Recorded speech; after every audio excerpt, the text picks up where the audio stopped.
जिस समय रावण मरणासन अवस्था में था, उस समय भगवान श्री राम ने लक्ष्मण से कहा कि इस संसार से नीति, राजनीति और शक्ति का महान पंडित विदा ले रहा है।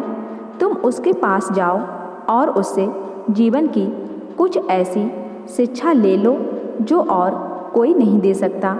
श्री राम की बात मानकर लक्ष्मण मरणासन अवस्था में पड़े रावण के सिर के नज़दीक जाकर खड़े हो गए।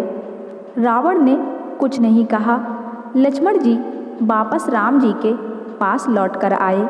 तब भगवान ने कहा कि यदि किसी से ज्ञान प्राप्त करना हो तो उसके चरणों के पास खड़े होना चाहिए, ना कि सिर की ओर। यह बात सुनकर लक्ष्मण जाकर इस रावण के पैरों की ओर खड़े हो गए।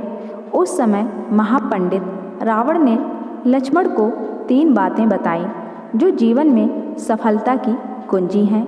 पहली बात बताई वह यह थी कि शुभ कार्य जितनी जल्दी हो कर सकें उसे कर डालना चाहिए और अशुभ कार्य को जितना टाल सकते हो टाल देना चाहिए।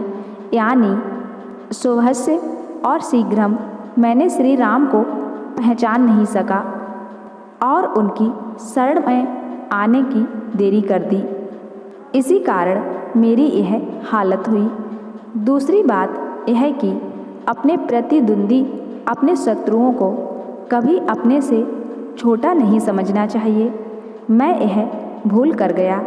मैंने जिन्हें साधारण बानर और भालू समझा, उन्होंने मेरी पूरी सेना को नष्ट कर दिया। मैंने जब ब्रह्मा जी से अमरता का वरदान मांगा था, तब मनुष्य और बानर के अतिरिक्त कोई मेरा वध नहीं कर सकता था, क्योंकि मैं मनुष्य और बानर को तुच्छ समझता था। मेरी गलती हुई।